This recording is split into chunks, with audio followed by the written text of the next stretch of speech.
The countdown on the wall ticks mechanically. At 3:55 p.m. With only 5 minutes left before the college entrance exam, volunteer confirmation system shuts down. In the guidance office, the scent of old paper fills the air. Curtains are pulled tight.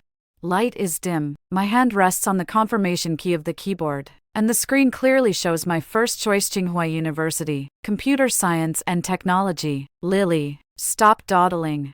Click it. There are still students waiting to confirm behind you. The homeroom teacher stands behind me, her right hand draped over my shoulder, her 5 fingernails digging into my flesh. She leans forward, her breath smelling of cheap coffee, pressing toward my ear. Chloe, standing to the right of the computer, steps forward suddenly, extends a pink-painted finger, and directly clicks the left mouse button. But her target is not confirmation, it's the cancel button. Teacher, Lily just told me she feels she performed poorly and doesn't deserve Tsinghua. She wants to switch to a technical college in the south. Chloe's voice is soft as her fingers fly across the screen, already adeptly entering a string of numbers she has long memorized into the school code field. The screen flickers, and the volunteer field instantly changes to Southern Vocational and Technical College. I lift my hand, seizing Chloe's wrist with precision. My nails sink into her skin, forcing her fingers to stay 1 centimeter above the final submit button. Hurts. Lily, what are you doing? Chloe gasps, instinctively leaning back, but my left hand is like iron pliers, pinning her to the desk. Lily, let go. How can you be violent toward a classmate? The homeroom teacher's face darkens. Reaching out to pry my fingers apart, I do not let go. My right hand grabs the black signing pen on the table and jams it into the gap of the right mouse button. The plastic shatters with a sharp, jarring sound in the silent office, and the mouse is completely ruined. The countdown on the screen drops to 30 seconds. The volunteer system has dual verification, requiring not only on-site confirmation but also authorization locks from the District Education Bureau. Teacher Wang, that black USB under your desk, could it be the authorized key? I release Chloe, reach behind me to open the lower drawer of the desk, and tear off the black dongle plugged into the computer. The homeroom teacher's face suddenly drains of color. She stands abruptly, the chair behind her screeching against the floor. What are you talking about?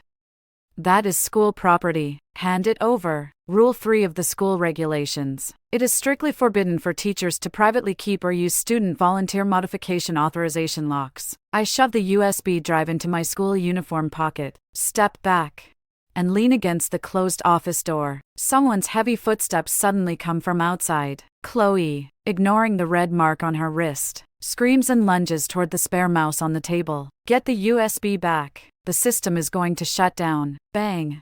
The office door is violently pushed open from the outside. Because I am leaning against the door, I use the momentum to sidestep. 3 men in dark blue uniforms stride in. The leader wears a District Education Bureau inspector badge on his chest, followed by 2 cyber police officers holding body cameras. Who is Wang Mei? The lead inspector surveys the room, his gaze landing on the homeroom teacher with a pale face. I am.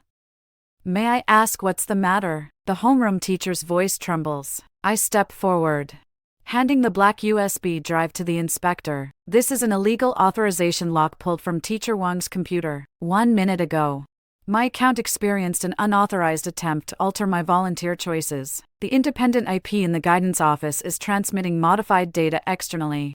I recommend sealing off the server immediately. The cyber police didn't waste words. They bypassed the homeroom teacher and directly inserted a blue forensics USB drive into the computer tower. The screen instantly filled with dense log codes. Report. Abnormal login detected. This device entered 3 incorrect password resets within 2 minutes and attempted to change the first choice to college 30 seconds ago. Fresh pink nail polish residue is found on the keyboard of the operation terminal. The cyber police were recording while lancing at Chloe's hands. Chloe instinctively hid her hands behind her back, her body shaking violently. No, not me. I was just helping Lily. She said she wanted to change it herself. According to the electronic data forensics standard, all suspects on the scene must cooperate with fingerprinting and trace evidence collection. The cyber police produced a sealed bag and placed the damaged mouse inside. The countdown on the screen reached 0. The system automatically locked, and the final status shown in the center of the screen was clear. First choice, Tsinghua University. Status, locked, cannot be modified. The homeroom teacher slumped in the chair, her shirt soaked with cold sweat. The inspector packed away the documents and stared at them both coldly. Wang Mei, you are suspected of abusing your power to alter a candidate's volunteer. Chloe, you are suspected of colluding in the crime. Please come with us to assist in the investigation. In the corridor outside the door, students had gathered to watch. When Chloe was led out by the cyber police, her long hair was loose, and she bowed her head desperately to avoid the eyes and phone cameras of those around her. I stood inside the office door, adjusted the collar of my school uniform, and watched her embarrassed figure disappear down the corridor. The auditorium sound system was playing a stirring symphony, and the red characters on the banner, "Battle the Gaokao, strive for 100 days," flashed a bit under the incandescent lights. More than 1,000 upperclassmen and teachers from the whole school sat crowdedly in the lower seats, the atmosphere tense. Chloe stood in the center of the podium. She wore a brand new, form-fitting school uniform, holding several printed A4 sheets, and a smile of confidence that had vanished from her pale face earlier returned to her. She was slated to speak as a student representative, but she did not read the original oath she held. At this solemn moment today, I represent all the students of 20 classes in the senior year and submit a joint letter of complaint to the school. Chloe's voice, through the microphone, instantly spread to every corner of the auditorium, and the originally noisy venue fell suddenly silent. The principal and class teachers in the audience raised their heads simultaneously. We officially accuse Lily, from Class 1 of the senior year, of repeatedly hiring others to copy homework for the past year's mock exams, and of purchasing leaked questions through illicit channels in multiple final exams, seriously undermining the fairness of the Gaokao. Chloe raised her hand, displaying the A4 papers to the media and students below. The papers were densely signed with names. A few school leaders sitting in the front row grimaced, and the dean immediately stood up, trying to rush to the stage to seize the microphone. However, the multimedia large screen behind Chloe suddenly flickered. The screen did not switch to the oath PPT, but several dozen high-definition screenshots popped up directly. The screenshots showed dense INS chat records, with avatars of a person named L transferring money to a hacker, buying a set of final exam papers, with the memo clearly written, "Lily."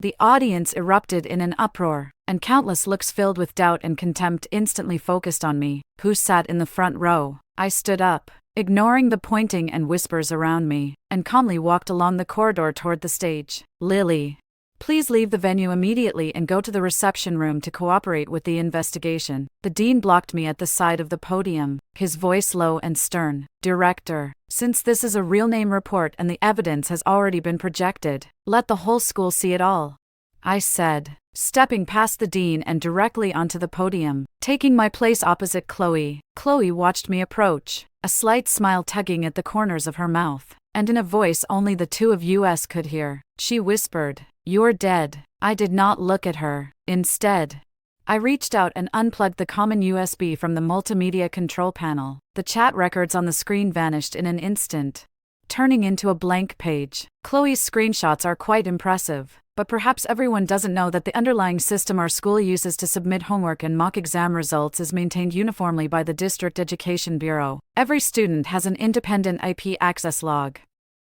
I pulled up my own tablet from my school uniform pocket and connected directly to the input port of the main control console with a data cable. The big screen lit up again. On the screen were no chat records, but rows of tangled server backend code and login logs. This is a late-night recording from yesterday. Someone logged into my personal study system from Terminal 3 in the school computer room. I pointed to the first line of bold red text on the screen. Login time was 1:20 a.m.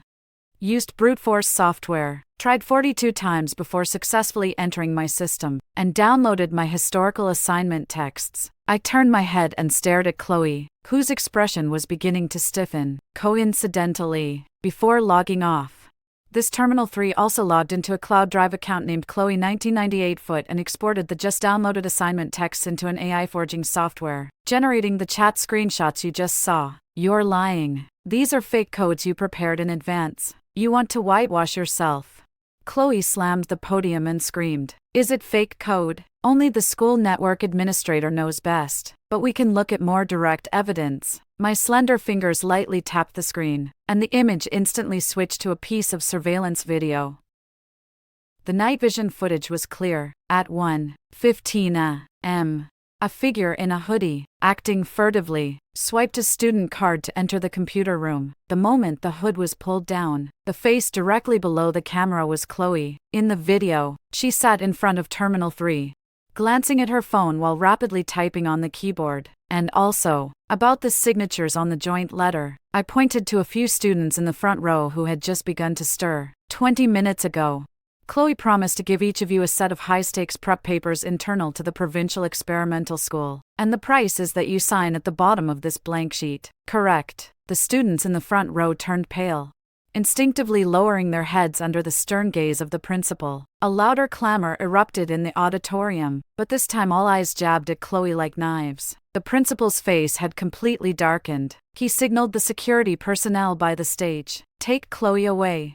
Notify her parents. The oath-taking ceremony is suspended. Everyone returned to their classrooms for self-study. 2 guards immediately stepped onto the stage, one on each side gripping Chloe's arms. Chloe struggled desperately, the A4 sheet in her hand scattered all over the floor, leaving footprints everywhere. She glared at me fiercely, her eyes full of red veins. Saturday morning, at the East China interview on site for Tsinghua University's independent enrollment, a police tape lines the corridor, the air heavy with the smell of disinfectant and the exhausted breaths of students studying for exams. Every 5 minutes, the broadcast would blind tone a number. I sit in the corner of room 3 for waiting, holding a cup of warm water. Next, Class 3 Grade 12. Chloe. As soon as the broadcast finishes, Chloe in the front row stands up. She's wearing a sharp little suit today, her ponytail perfectly tied. As she passes by me, she deliberately slows her pace, pulls a stack of reports with the red seal of the National Intellectual Property Office from her folder, and swings them in front of my eyes. Lily, your set of multimodal algorithm-based college entrance volunteer prediction system is now mine. Thank you for leaving an unencrypted draft in the school computer room half a year ago. She finishes in a very low voice, gives a provocative smile, and turns to push the door into the examiner's office. I stay in place, watching the cold daylight from the ceiling light reflected in the cup of water in my hands. 20 minutes later, the broadcast sounds again. Next, Class 3 Grade 12. Lily. I straighten my school uniform collar, take a transparent file bag that is completely empty, and push the door into the interview room. 5 stern professors sit side by side behind a long table, with the vice dean of the School of Computer Science in the middle. Chloe, meanwhile, has not left. She stands on the side in the audience, a cold, mocking look on her face. Lily, the vice dean says, flipping through the materials in front of him, frowning. Chloe just demonstrated her independently developed algorithm system and submitted the National Patent Office's receipt notice, and we found that your independent admissions project overlaps with hers by as much as 99. You are suspected of serious plagiarism, teacher. I did not plagiarize. I stepped to the speaking podium, my voice calm. Not plagiarized. Do you mean to say I plagiarized you? Someone who doesn't even have a draft. Chloe sneers in the audience, pointing at my empty file bag. Dear professors. She doesn't even have the original core code iteration data. The vice dean sighs, tapping the table. Lily, unless you can provide substantial evidence proving the originality of this topic, we will not only cancel your interview qualification but also report your academic misconduct to your high school. I step forward, extend a finger toward the projector interface at the center of the long table. Professor, may I access my terminal? The vice dean nods. I plug in the encrypted USB drive I carry with me. The large screen instantly displays not a PPT, but an invention patent authorization stamped with an electronic anti-tamper seal by the National Intellectual Property Office. This is the authorization issued by the National Intellectual Property Office officially 6 months ago. The project name and code are exactly the same. Because this algorithm involves some confidential data, it was in a closed review stage 6 months ago and was only decrypted and stored in the system this morning at 8 o'clock. I point to the inventor field, which clearly reads, Lily. All 5 professors sit up straight, removing their glasses to compare the patent numbers on the screen. This is impossible. Chloe's face goes pale, and she lunges toward the long table. My receipt notice was obtained 3 months ago. How could she possibly have obtained authorization 6 months ago? Because what you have is only the obsolete version I deliberately left in the school public computer room, with severe underlying logical flaws. I do not look at her, but turn to the examiners. Professor.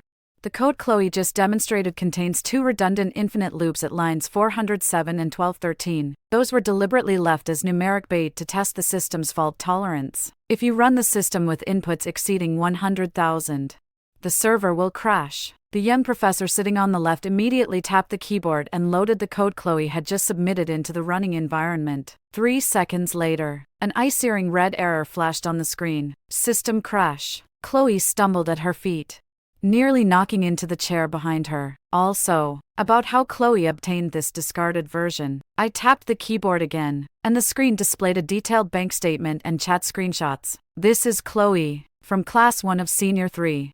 Transferring 30,000 yuan 4 months ago to an account on a hacker forum, and the hacker's IP address happened to invade the school's computer room's temporary storage that same day, stealing that tainted draft. No, it wasn't my transfer. Someone is framing me. Chloe's voice completely spiraled out of control, echoing sharply through the hall. The vice president's face turned pale as he closed the folders and slammed them onto the table. Security department.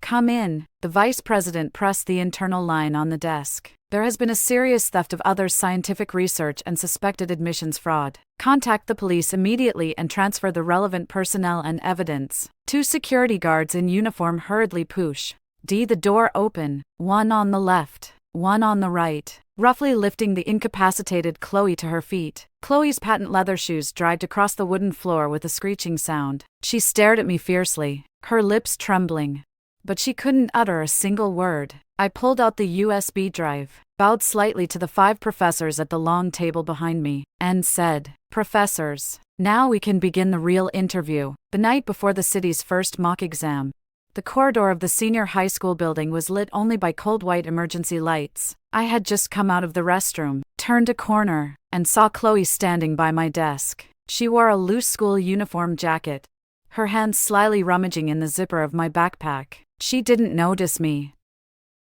Her movements were quick. She stuffed a stack of papers bearing anti-counterfeiting watermarks into the innermost layer of my backpack, then zipped it up, tidied her clothes, and slipped out through the back door. I moved back to my seat through the shadows, opened my backpack, and pulled out that stack of papers. That was the standard answers and scoring criteria for tomorrow's science comprehensive subject in the first mock exam, stamped with the confidential blue seal of the City Education Bureau's research office. 20 minutes later, a crisp bicycle bell rang from downstairs. I shouldered my bag and walked out of the school gate. Chloe stood under a street lamp, holding 2 boxes of hot milk, a smile on her face that was so gentle it felt chilling. "Lily, tomorrow's mock exam is too important for you. This is the energy-boosting milk I had someone fetch for you, and this set of exclusive internal exam hints I spent a fortune on. You must finish reading them tonight." Chloe shoved the milk and a stack of papers into my hands, patted my shoulder, and spoke sincerely. "Come on, I believe you'll do well." I took the milk and the papers, watched her bike away, and casually tossed the milk into a nearby trash can. As for that stack of so-called exam hints, the first page's questions did not match at all with the confidential answers she had stuffed into my backpack. At 11:30 the next morning, the science exam ended and the bell rang. The invigilating teacher began collecting papers, and the classroom felt so tense that people could hardly breathe. I was sitting at my seat organizing my stationery when the front door of the classroom was suddenly pushed open with a heavy shove. The grade director walked in with a pale face, followed by 2 security guards from the school, and Chloe hung her head, trailing behind at the end. "All of you, sit in your original seats. Do not move." The grade director's voice trembled with restrained anger. "We have received a formal complaint. Someone, before the exam, illegally accessed the city research office's original answers and brought them into the exam room." A wave of cold air swept through the class, and the students instinctively looked at each other. Chloe stepped forward, raised her right hand, and pointed toward me. Her voice carried a trace of a cry. "Director, it's Lily. I saw her last night in a tea house exchanging with a stranger. She even boasted that she'd definitely topped the first mock today. Lily, stand up. Bring your backpack to the podium." The grade director fixed me with a look of disappointment. I did not argue. I stood up, shouldered my bag, and walked to the podium, placing it on the desk. Chloe rushed over, yanked open the innermost zipper of my backpack, and reached inside. "Director, look." She's hiding in there, her voice cut off abruptly. What had been pulled out by her hand was not the confidential blue-sealed answer from the city research office, but a thick, densely written English vocabulary notebook filled with translation marks. How is this possible?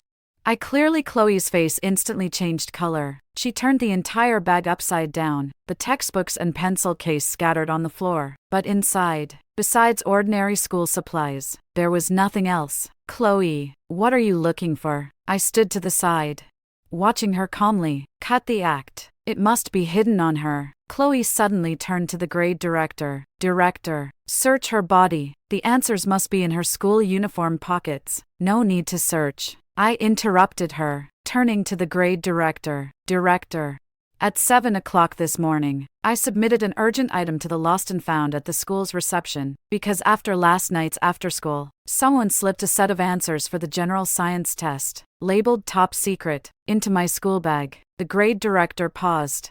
Did you submit them? Yes. I already asked Grandpa Wang at the front desk to hand them directly to the principal's office. Moreover, to prevent anyone from lying about me, before I handed them over, I used a U-Security pen to mark the discovered time and place on the top right corner of every page of the answers. As I spoke, I walked over to Chloe's seat and pulled out a folded pile of papers from the pocket of her school jacket hanging on the back of the chair. However, when I entered the classroom this morning, I found another identical set of answers in my desk hole. I simply put them back into the original owner's pocket. I handed that pile of papers to the grade director. The grade director tremblingly opened the papers, and a blue seal from the Municipal Teaching and Research Office clearly stamped on them. More striking was the circle of fresh, pink fluorescent nail-polish-covered partial fingerprints printed along the edges of every page. Those were the marks Chloe left when she accidentally scraped her nails along the edge of the paper last night while stuffing them into my bag. No.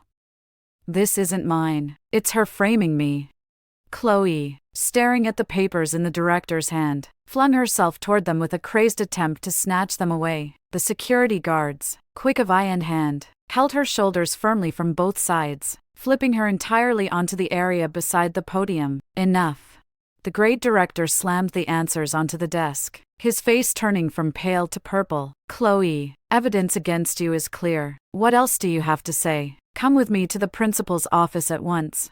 The entire class watched Chloe being dragged out of the classroom by the guards with the look of someone staring at a monster. Her toes rubbed desperately against the concrete floor, making a harsh screeching noise. I bent down, picked up the scattered textbooks one by one, and placed them back into the bag, then zipped it up. The evening before the high school senior rite of passage, the sunset dyed the playground blood red. In another half hour, the whole school, including teachers, students, and parents, would gather in the auditorium to rehearse the comingafage ceremony at 18. At that moment, the entire campus was only filled with a loudspeaker playing soothing background music. I stood at the corner on the third floor of the experimental building, watching Chloe and the head of the broadcasting station walk into the control room and then lock the door from inside. In less than 3 minutes, the once soft music suddenly cut off, replaced by a sharp microphone hiss. Hello, hello, can you hear me?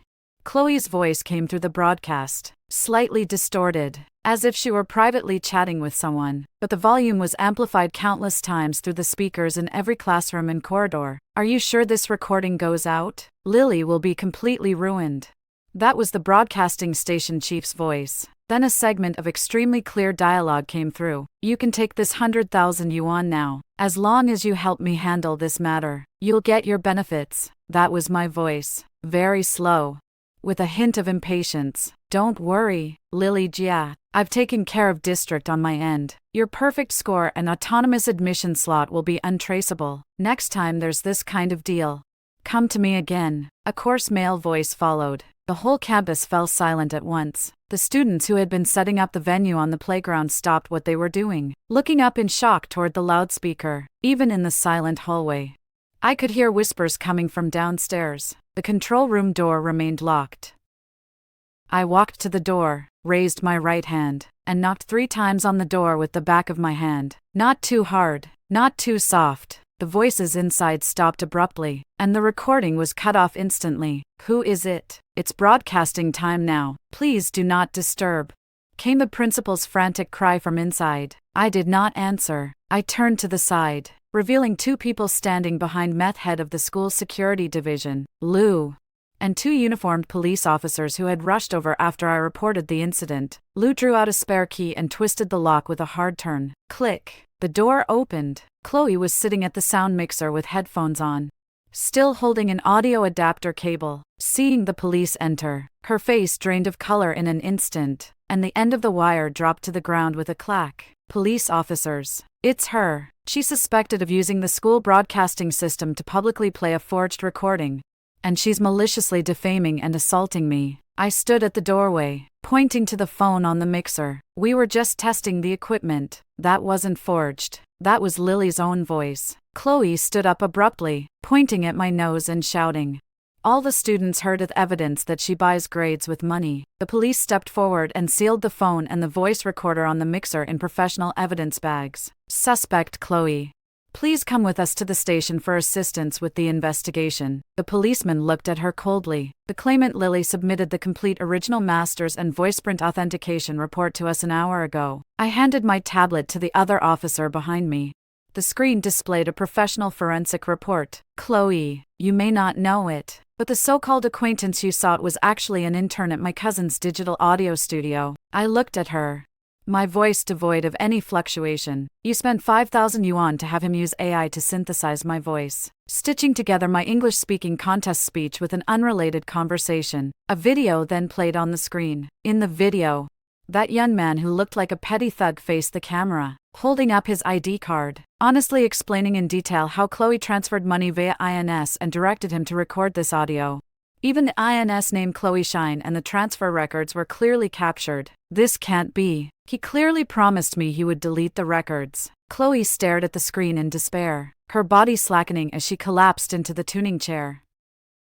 Take her away. The police no longer gave her a chance to argue. They gripped her wrists from both sides and forcibly pulled her up from the chair. At this moment, the corridor of the teaching building was already crowded with students and parents who had come to participate in the rehearsal. Chloe was escorted out of the lab by the police. The handcuffs were barely hidden under the sleeves of her uniform, but the heavy clinking of the metal could still be heard clearly in the dead-silent corridor. On June 7th, the first day of the college entrance examination, at 8:20 in the morning, at the gate of the city's No. 1 primary school examination hall, a yellow security line was stretched across, and special police vehicles waited alertly by the roadside. The air swirled with summer heat, and countless examinees stood in long lines, sequentially passing through the anti-explosion security doors and metal detectors. I stood in the queue, wearing a specially tailored pure white cotton dress. The dress was cut very fitted overall, without any elaborate pleats, and more importantly, from the neckline to the hem, there wasn't a single pocket big enough to hide anything. Chloe, who was slightly diagonally in front of me, turned her head and shot me a cold glance. Although she wore a loose school uniform short-sleeve shirt and long pants, her complexion was pale and her eyes were fierce. The moment our eyes met, a strange icy smile curved at the corner of her mouth, and she quickly walked into the exam building. At 8:40, the alarm for the first Chinese exam rang. 30 examinees were seated in room 30. The proctors were two stern-faced men who publicly displayed sealed test paper packets. I sat in the third row by the window. Not long after I sat down, my gaze fell into the left drawer seam of the desk. In the crack between the wooden board and the metal, a black plastic piece about the size of a fingernail was vaguely wedged, a micro-wireless high-frequency receiver, still blinking with a faint green light. I did not reach out to touch it. I simply laid my hands flat on the desk and waited silently. 5 minutes later, the front door of the examination hall was suddenly pushed open forcefully. The head of the grade department led 3 proctors wearing district admissions office uniforms, and strode in with pale faces. Proctors, pause handing out papers. The lead proctor directly showed his work ID, his voice booming in the quiet classroom. We just received an urgent anonymous report from the city admissions office. The student at seat 30, Lily, is suspected of carrying high-tech cheating equipment into the hall. Please cooperate with a full-body search immediately. A hush of suppressed astonishment ran through the entire room, and everyone's eyes locked on me at seat 30. Chloe, seated in the second row, instinctively sat up straight, crossing her arms over her chest, a look of uncontainable glee and satisfaction on her face. The two proctors' faces grew solemn, and they immediately approached me with highly sensitive metal detectors. "Lily, please stand up and walk to the front of the podium for inspection," the proctor sternly said. I stood willingly, left the transparent pencil bag on the desk, and calmly walked to the center of the podium. The high-frequency metal detector swept over me from head to toe, passing along the outside of my white cotton dress. Aside from a plastic hairpin, it did not emit any beep indicating metal residue. The dress was too tight, with no lining and no pockets. The fabric was so thin that even concealing a single note would be visible from outside. "Teacher, she has nothing on her." "Then search her bag and desk. The accusation says she hid the receiver in the exam room," Chloe blurted loudly from the floor, even leaning half of her body out of her seat. The proctor signaled, and a supervising proctor immediately walked to my seat, bent down, and slid his hand into the drawer gap, deftly extracting the micro-wireless receiver wedged in the metal. "Report.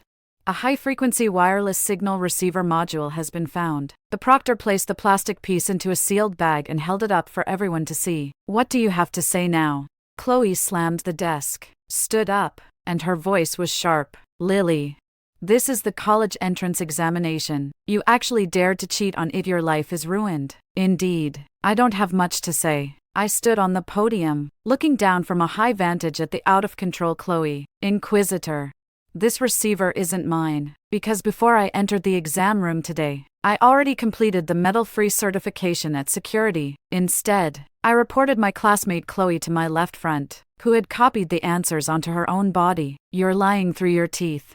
"I passed through the security gate. I have nothing on me." Chloe's face drained of color. She screamed in protest. "A usually metal detector certainly can't detect it." I turned to the proctor, but when I came in, I noticed large patches on Chloe's right forearm and neck covered with sunscreen. If I'm not mistaken, she used a new nanoscale ultraviolet fluorescent agent, and the words can only be revealed with a specific ultraviolet testing pen. The proctor's expression changed at once. Cheating on the college entrance exam is a heinous crime, and no doubt can be overlooked. He immediately pulled a black ultraviolet flashlight from his emergency kit, strode toward Chloe. "Don't touch me. You have no right." Chloe tried frantically to cover her arms with her sleeves, but two female proctors had already advanced, one on the left, one on the right, tightly pinning her arms, yanking her school uniform short sleeves up to her shoulders. Snap! The purple beam focused on Chloe's fair skin. In an instant, the whole hall drew a breath. Under the ultraviolet light, Chloe's entire right arm, including the back of the neck, densely revealed a line of microscript glowing with a faint blue light. It was an exact replica of the Chinese poetry recitation, the universal template for college entrance essays, and several complex physics, chemistry, and biology formula codes. Those writings were glaring under the ultraviolet light, evidence of both crime and contraband, leaving nowhere to hide. "Chloe, suspected of serious exam cheating. Your college entrance exam qualification for this year is cancelled, and you will be handed over to the public security authorities." The proctor's voice was cold, without a trace of warmth. "No. It's not like that. These characters were written on me by someone else. Lily framed me." Chloe completely lost her mind, struggling with all her might, her sharp nails scratching at the desk, making an ear-piercing noise as she tried to rush toward the podium. But two burly security officers had already pushed the door open, without a moment's hesitation, grabbing her wrists. Cold handcuffs clicked shut onto her arms covered in fluorescent characters, forcibly dragging her out of the examination room like a dead dog. Her cries faded farther and farther down the empty corridor, eventually drowned out by the deafening start effects and bell outside the exam room. I calmly returned to my seat, receiving the clean exam paper handed to me by the invigilator, and clenched the black pen in my hand. On June 15th, in the second week after the National College Entrance Examination ended, the province-wide exam grading work was being conducted in a closed-base facility with tense atmosphere. At this moment, when no scores could be known to the outside world, a black sedan with local license plates stopped in front of a high-end private tea house on the city's outskirts in the dead of night. I stood in the shadow of the street lamp opposite the tea house. The car door opened. Chloe's father stepped down and hurriedly walked into the tea house. In the lobby to greet him was the deputy director in charge of data verification at the city's Education Bureau Exam Center. The man held a dedicated, secure briefcase, his expression wary. 20 minutes later, my phone screen lit up. On the screen was a real-time feed from the covert device I had secretly planted the private room inside the tea house. Chloe's father was pushing a thick bank card toward the deputy director, Director Zhang. My daughter Chloe was directly disqualified this year because that slut harmed her. Her life is ruined. I absolutely cannot let Lily carry the title of top exam taker to Tsinghua. This is 50,000. As long as you, at the final data reconciliation for the integrated science, change 2 digits of Lily's answer sheet code to give her 0, I'll handle the rest. Don't worry, this kind of core data is accessible only to me. Once the system is shut down, even a god can't trace it. Director Zhang efficiently tucked away the bank card, opened the secure briefcase, revealing the dedicated security chip token used to log into the grading system. The video footage was crystal clear. The two's conversation was recorded verbatim by the audio device. I calmly closed my phone, turned around, and gave the 2 gray-suited men behind me a slight bow. Team Leader Chen, the evidence is sufficient. These 2 were the leaders of the joint task force from the Provincial Education Discipline Inspection Department and the Municipal Procurator's Economic Investigation Brigade. Even before the college entrance exam, I had reported Director Zhang to the Provincial Commission for Discipline Inspection for the long-standing network of benefit transfers involving the Chloe family, and I had provided several large and unexplained outflow records of funds from Chloe's father's company accounts. Take them into custody. Team Leader Chen gave the order coldly into the walkie-talkie. Bang! The solid wooden door to the tea room's private booth was forcefully smashed open. Several plainclothes officers charged in like tigers leaping down from a mountain. Before Director Zhang could slip the secure grading chip back into his pocket, they had already twisted his hands behind his back and pressed him firmly onto the rosewood tea table. What are you doing? I'm from the Education Bureau. Let me go, Director Zhang screamed, his face smeared with scalding tea stains, looking terribly embarrassed. Chloe's father's face pallid. He stood up abruptly, as if to jump out the window and flee. But 2 procuratorate bailiffs caught him by the shoulders from either side and slammed him back onto the sofa. Suspect Zhang Jinwo, you are suspected of abusing power, taking bribes, and attempting to illegally alter national exam grading data. Suspect Chloe's father, you are suspected of bribery and destroying national education examination order. Team Leader Chen stepped forward, producing an arrest warrant stamped with a red seal. His voice as cold as iron. The bank card containing 50,000 yuan in cash and the shimmering grading chip were immediately sealed in transparent evidence bags. By then, a security line had been set up outside the tea house, under the glare of the police lights. Director Zhang and Chloe's father were led away into different police cars. Chloe's father's handcuffs clinked as he passed me. He stared at me with bloodshot eyes, full of feral fury, his throat making a beast-like growl. I did not look at him, only adjusted the collar of my school uniform against the night wind. With the 2 core personnel's arrest, the Economic Investigation Department immediately sealed all accounts of Chloe's father's companies that same night, and by following the clues, uncovered tens of millions in major economic crime clues over the years, including suspected tax evasion, tax fraud in obtaining national scientific research subsidies. In late June, the Gaokao results were officially announced. In the 3-story banquet hall of Hilton Grand Hotel, the Class 31 Teachers' Banquet was in full swing. A huge red backdrop read Everlasting Teacher's Grace, Prosperous Future. The air was thick with the aroma of fine dishes and red wine. I had ranked first in the province. Truly a Gaokao top scholar. The admissions team from Tsinghua University even moved into the hotel downstairs the night before. In the banquet hall, almost all the teachers and students crowded around my table, toasting and praising me in chorus. Boom! The banquet hall doors were suddenly forcefully pushed open. Chloe, wearing an expensive black evening gown and high heels, strode in, although she had been disqualified from admission to domestic universities for cheating in the Gaokao and was cooperating with the police in probation investigations. A nearly insane arrogance hung on her face at this moment. She clenched a letter with gold-embossed ivy patterns in her fist. Is there anything to celebrate? The domestic top scholar is, after all, just a product of exam-oriented education. Chloe sneered and walked up the steps to the front of the banquet hall, snatching the microphone from the host. The noise in the hall fell silent in an instant, and the homeroom teacher and principal's expressions darkened at the same time. Lily, what does it matter you won the provincial top spot? You'll just be a lifelong diligent student here. Chloe raised the letter high, her voice echoing through the sound system. This is an undergraduate full scholarship pre-admission letter from Columbia University. an Ivy League school in the United States. My family has long paved the way for me. You're spotless. Confronted with absolute capital and international resources, is utterly worthless, the audience instantly muttered in consensus.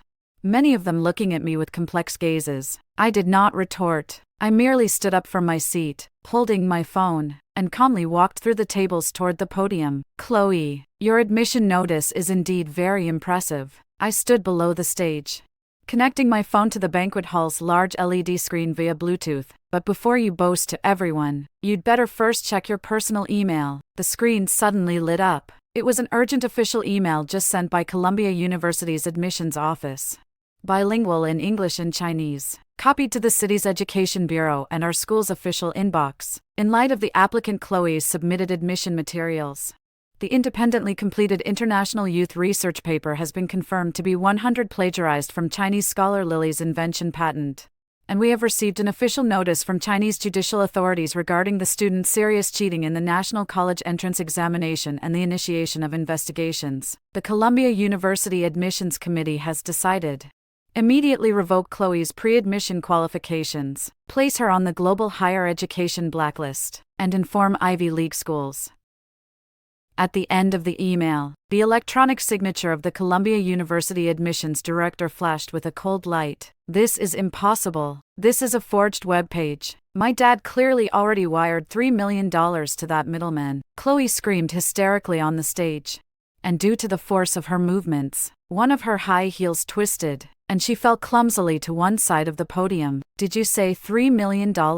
Wired to this account. I pressed my phone, and the screen instantly switched to a fund-free certificate issued jointly by the State Administration of Foreign Exchange and the Economic Investigation Brigade, along with several high-definition photos of international fraud suspects being apprehended. Unfortunately, Chloe, your father's contact in that so-called Ivy League Chinese recruitment agency is actually part of a long-standing overseas multinational financial scam gang. 2 hours ago, the underground money house that helped your father's company laundered money has been thoroughly sealed off, and the $3 million as illicit funds has been lawfully seized. The capital and the retreat you once took pride in have now become the indictment that aggravates your father's sentence. I look down from a height of superiority at Chloe, who has sunk to the ground. The hall is deadly silent. The eyes of all the teachers and students on Chloe have shifted from initial envy to a loathing and fear of a plague, as if she were a bearer of misfortune. 2 community corrections officers, responsible for monitoring the periphery of Master Xie's banquet, push the door open, cold and pitiless, and stride onto the stage. They too, one on each side, seize the crumpled Chloe from the floor. The high-end evening dress she wears grinds against the ground as it's pulled, staining it with black oil, just as her future lies in ruin. I turn to the teachers at the head table and raise the juice in my hand, giving a small nod. In early July, the provincial TV station's live broadcast van parked beside the willow-lined avenue at the City No. 1 middle school. As this year's top science student in the college entrance examination, I was about to appear for a live interview in front of the school's Centennial History Museum, broadcast by several mainstream media outlets in the province. The corridor was lined with cameras of all sizes, and the reflectors refracted the summer sun into dazzling glare. I was dressed in a pristine blue and white school uniform, sitting in the lounge and waiting for the final instructions from the director. Lily, you have 5 minutes before the live starts. Go to the restroom and tidy up the collar. The director called from the door. I stood up and walked alone to the restroom at the end of the corridor. Just as I pushed open the wooden door, a dark shadow flashed out from behind it. Chloe, seemingly having outmaneuvered the security at the door, stood by the sink. Her face was chalky pale, eyes sunken, wearing only a loose casual outfit, tightly gripping a plastic bottle filled with black industrial ink. Lily, you took everything from me, and you won't be happy either. Chloe's face twisted with anger as she screamed, raising her right hand and splashing the thick black ink straight at my chest. I did not dodge or scream. At the moment the ink splashed, I merely shifted slightly to the side, using my shoulder to block the core impact. Bang! The black ink exploded across the front of my white school uniform, a huge swath of dark color spreading along the fabric, even staining my chin and neck with a few smelly ink marks. Chloe looked at me, smeared with ink from head to toe, and let out a low, almost perverse laugh. Ha ha. The live broadcast is about to start. I wonder how you, the the provincial top student, will face millions of cameras in this dirty clothes. You're a failure. I calmly tore off a tissue, wiped the ink from my chin, then slowly removed the outer school jacket that had been utterly ruined, revealing the plain white short-sleeve shirt underneath. Chloe, do you know how many 4K high-definition anti-blind spot cameras the school installed for this live broadcast? I pointed to the top of the restroom door, to the covert micro-law enforcement camera hidden in the ventilation grill. The red light on the camera probe was steadily blinking. Chloe's laughter halted abruptly. 3 minutes later, at the live scene in front of the Centennial History Museum, hundreds of thousands of viewers sat in front of televisions and online live streams. The shot cut to me in the center of the frame, not wearing the school jacket but a plain white t-shirt, with several indelible ink stains faintly visible on my neck. Lily, congratulations on becoming the province's top science student. As a leading scholar, what is the most memorable episode of your high school career? The provincial TV station's female reporter handed me the microphone, her eyes kindly taking in the marks on me. I gave a slight smile to the camera. There is one. For example, 2 minutes ago, an egregious attack on the top exam laureate backstage, to let the whole province see the truth about educational fairness. I requested the director to cut straight to the school restrooms monitoring footage. The principal, standing behind the cameras, wore a grim expression and immediately signaled to the IT staff in the control room. The large screen and the provincial live broadcast switched to the footage in an instant. On screen, Chloe, holding the ink bottle with a vicious look, ambushed me, splashed ink, and ranted afterward.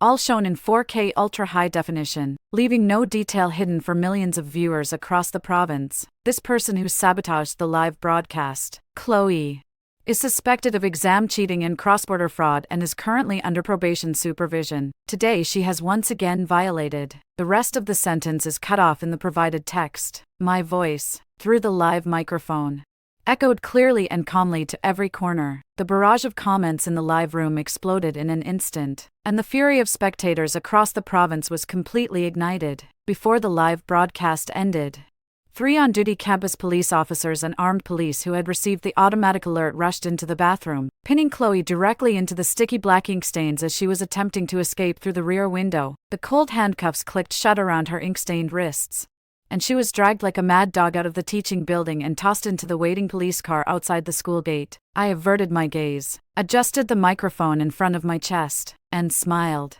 continuing to face the camera to answer the reporter's next academic question. In mid-July, during the Golden Week when the first batch of key university admission notices was being issued, at dawn, an old electric scooter is parked outside the express sorting center of the city post office, in the shadow of the hot warehouse side door. Chloe is stuffing a thick stack of 100 yuan bills into the hand of a courier wearing green work clothes. Look carefully, Class 1 of senior year. Lily's admission notice from Tsinghua University just arrived in your area this morning. Chloe grit her teeth, a vengeful light flashing in her eyes. If you just take it out and hand it to me, 5,000 yuan is yours. After it's done, I'll give you another 10,000. The courier looked around, gritted his teeth, and slipped the money into his pocket.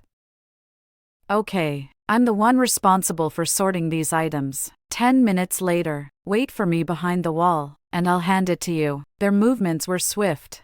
So swift that they didn't notice the several plainclothes investigators quietly observing from behind the administrative window on the second floor. 10 minutes later, at the dead corner behind the post office wall, the courier pulled open the dark green postal bag and slid a thick purple envelope with Tsinghua University's special laser anti-counterfeiting mark across the wire mesh to the other side. Chloe, unable to wait, snatched the notice, pulled out a hobby knife from her pocket, and poised to cut it up on the spot. Don't move, police. A loud shout suddenly exploded from the surrounding greenery. 4 uniformed economic crime police and district bureau detectives surged out like tigers from the shadows and violently toppled the courier and Chloe to the ground. Click. The cold handcuffs did not hesitate at all, locking Chloe's knife-wielding hands behind her back and slamming her hard against the dust-covered brick wall. The intact admission notice from Tsinghua University dropped to the ground with a clink, reflecting a cold violet light. I stepped out from behind the police captain, bent down, and slowly picked up the notice that belonged to me, brushing off the dust from it. Chloe, suspected of illegally intercepting and destroying state secrets mail, and embezzlement in league, the captain said while taking notes and signaling to the officers behind him. Lily, you bitch. You knew, didn't you? Chloe's face was pressed against the cold brick wall, her mouth full of sand, screaming hysterically. You deliberately had the notice sent here to frame me. I don't need to frame you. I only submitted your whereabouts and communication records to the Economic Crime Unit 3 days ago in accordance with the law. I steadied the notice in my backpack, looking down on her. Your father's company is suspected of major economic crimes, and as a direct relative, all your personal accounts and sensitive movements have long been under 24-hour police surveillance. You thought you could buy off a courier to make it airtight, but the moment you engaged in foreign exchange on the black market, you were already on the Economic Crime Unit's net. The courier on the side trembled with fear, collapsed on the ground like a corpse. Take her away. The captain waved his hand, and 2 officers roughly dragged the collapsed Chloe off the ground. Her plain clothes were torn to shreds by the rough brick wall, and she had lost one high heel, leaving her barefoot on the broken stone path as she was dragged away. The piercing wail of sirens sounded in front of the sorting center, completely isolating her last struggles and cries behind the iron door. I shouldered my backpack, patted the heavy notice in my pocket, and turned to head toward the arriving shuttle service car. On September 1st, in Beijing, the opening ceremony of Tsinghua University's new academic year was grandly held at the comprehensive gymnasium. Thousands of top students from across the country gathered in one place. A sea of red and white school uniforms filling the stands. A huge LED screen displayed the century-old institution's arduous history, and the brilliant lights illuminated the podium as if it were daytime. The air was thick with youthful vigor, as well as the solemnity and gravitas unique to the academic hall. I wore a crisp Tsinghua school uniform and sat in the front row of the freshman parade. At this moment, thousands of kilometers away from my high school alma mater, in a women's detention facility, there was only one old television mounted on the high wall inside a cold, cement room. Chloe, having committed multiple serious crimes, including illegal tampering with national education exam data, malicious defamation, and suspected involvement in money laundering for family businesses, had her second instance judgment officially pronounced last week. She was deprived of political rights, sentenced to 3 years imprisonment with 4 years of probation, although her request for medical parole was denied. She had already become a discredited person under ongoing criminal charges. The TV screen was live broadcasting Tsinghua University's opening ceremony. Chloe, dressed in a rough gray prison uniform, sat curled up on a cement bench behind iron bars. Her hair disheveled, her hands had become rough from long periods of confinement, and her eyes were fixed on the flickering image on the screen. Her family's mansion had collapsed completely. Her father faced a life sentence. All assets were legally seized and frozen, and even having a decent meal had become a luxury for her. Next, please welcome this year's National College Entrance Examination Science top scorer and the freshman representative from the School of Computer Science and Technology student Lily to the stage for her speech. As the principal's voice rose, the entire gymnasium erupted with thunderous applause and cheers.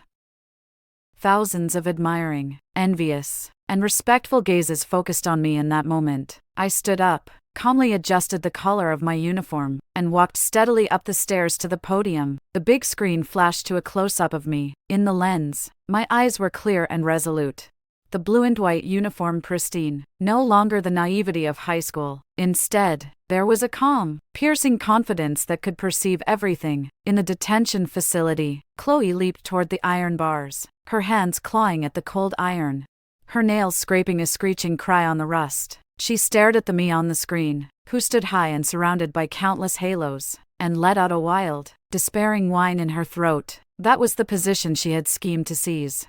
The fate she thought could be easily replaced with wealth and privilege. Yet after all the scheming, she could only deliver herself to this dark, sunless cell. Watching me ascend to the pinnacle from the mire, I stood at the center of the podium, adjusting the microphone height. I did not look at notes. My clear, fluent, perfectly polished, all-English golden-tinted speech instantly traveled through the venue's top-tier sound system to every corner of the hall, and clearly reached the narrow prison cell in the detention facility. In the pursuit of truth and justice, there is no compromise of the bottom line, no desecration of fairness. Anyone who attempts to steal others' achievements by abusing privilege and plotting scheming will ultimately be abandoned by the times and by the law. My voice was calm and powerful, lingering in the hall for a long time. The professors and university leaders in the audience showed approving expressions, and the applause thundered once again. As the ceremony neared its end, The party secretary personally walked onto the stage and solemnly pinned the excellent new student grand prize, the highest honor for Tsinghua students, to my chest. The golden medal refracted a dazzling brilliance under the spotlight, in front of the TV screen in the detention center. Chloe finally completely collapsed the moment she saw the medal. She lay weakly on the cold concrete floor, hands over her face, tears mingled with the dirt on her cheeks, crying out a desperate, piercing scream, but that sound was too faint. Instantly swallowed by the howling wind outside the detention center window, I accepted the honorary certificate and bowed slightly to the teachers and students in the hall. I did not look at the camera, nor at the spectator stands, and I certainly did not dwell on the opponent who once struggled frantically in the shadows. For someone at the pinnacle of the world, she isn't even worthy of becoming a stepping stone in my resume. I turned around, facing the steely, uplifting symphony as thousands in the audience rose to their feet in tribute, leaving behind only a distant, unattainable silhouette for the entire province, the whole school, and everyone on the other end of the screen. In late September, autumn had begun to seize Beijing. The ginkgo leaves in Tsinghua Garden were turning faintly yellow, and the sidewalk in front of the library was sprinkled with shards of sunlight. I, holding several original English language textbooks on algorithms, was walking out of the independent laboratory of the School of Computer Science. A few seniors strolling toward me greeted me warmly. Their conversations were all about the International Collegiate Programming Contest ICPC to be held next month, in this brand new world. No one mentioned the name that once stirred up countless shadows on the high school campus. The intrigues, scheming, and malice of those high school days, compared to the vast world of the nation's highest academic halls, seemed as insignificant as a speck of dust on the sole of a shoe. Meanwhile, thousands of miles away in the south, in a women's prison, an ultimate reckoning belonging to the old era had just come to an end. Under the iron blue high walls, the delivery room for the second instance verdict was filled with a cold smell of disinfectant. Chloe, dressed in a gray prison uniform that had been washed pale, wearing heavy shackles, sat motionless on the iron chair with a dull expression. Her hair had been cut into a plain bob that offered no aesthetic appeal, and her originally delicate fingers were calloused and dotted with tiny needle holes from hours of sewing work every day. Criminal Chloe, this is the final ruling on your father's case by the Provincial Higher People's Court, and a notice of execution of your personal probation and recall to prison. The faceless court policeman pushed a thick document stamped with a red seal to her. The handwriting on the first page was cold and glaring. Her father, convicted of organized money laundering, major economic fraud, and bribery, with multiple offenses punished collectively, was sentenced to life imprisonment with all personal property confiscated. Chloe herself, during probation, was found to have participated in intercepting and intending to destroy state secrets mail, and in an application for medical parole, was suspected of colluding with unscrupulous medical institutions to forge medical records to deceive judicial authorities, severely violating rehabilitation regulations, and her probation is revoked in accordance with the law. Thus she is to be imprisoned for 3 years. Confiscation. All property. Chloe's lips trembled violently, the dry skin seeping with fine traces of blood. Her voice was hoarse, like sandpaper rubbing, with no trace of the youthful flower she once was at the 100-day oath assembly. In other words, the 3 villas in our family's central city, and all my bank accounts, are gone. The guard looked at her coldly, not sparing a single word, simply tidily retracting the receipt and stamping served on the execution documents with a black seal. Sign. Fingerprint. Chloe looked at her right thumb pressed into the red ink. Tears finally spilled over. What she had once taken pride in was her father's inexhaustible wealth and connections. She thought money could buy a guaranteed admission to Tsinghua, a ticket to Columbia University, hire online mobs, counterfeit exams, and even manipulate the grading system in the Gaokao. But now, the valley of wealth built on injustice had collapsed with a thunderous roar, throwing her and her father into the deepest mud. 2 female police officers roughly dragged her from the chair. The shackles on her wrists and ankles clanked together, producing a heavy and piercing metallic sound in the empty corridor, in front of the heavy iron door into the formal detention area. The television on the corridor wall was broadcasting the night's news broadcast. Recently, at the National Youth Science and Technology Innovation Competition hosted by the Ministry of Science and Technology, Lily, a first-year student from the School of Computer Science at Tsinghua University, won the special prize with her independently developed multimodal distributed algorithm system. This technology has broken foreign monopolies in this field and has officially entered the construction and application phase of national data centers. The scene shifts to the on-site awards ceremony. Why? In the lens, I am wearing a sharp suit, with a brilliant red sash across my chest, surrounded by countless flashes and national academicians. I calmly accept the trophy symbolizing the highest academic honor. My eyes remain cold and determined, with no pride and no ripple of emotion. As if all this is a natural consequence and cause. Lily. Chloe, upon seeing the television screen clearly, goes insane, desperately trying to break free from the female officer and pounce toward the big screen. Her eyes are bloodshot, the veins on her forehead bulge, and she emits a nearly beastly wail from her throat. Why? That set of algorithms was mine originally. That trophy should be mine. Who stood there? She stole my life. Calm down, don't yell like that. The female officer shows no mercy, delivering a practiced hold that pins Chloe hard to the cold cement floor. Her face is pressed tightly against the rough tiles, saliva and tears mixing, sticking to the dust in the corridor. That is an officially authorized national invention patent.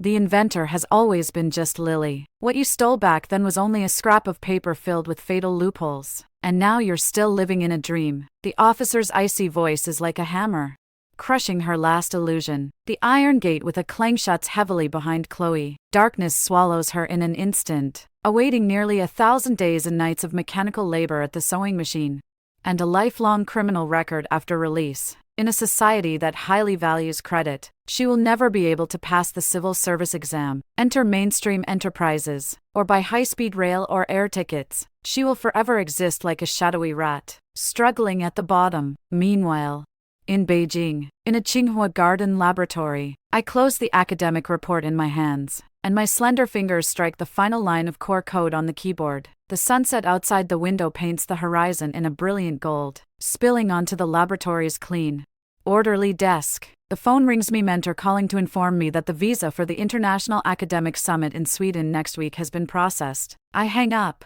shoulder my backpack, and walk toward the door. In this new era where power, logic, and law are reassembled, I am advancing with an exceptionally solid step toward my unlimited future. As for the ants who once tried to block my path, they have long been crushed into the dust of history by the roaring wheels of reality.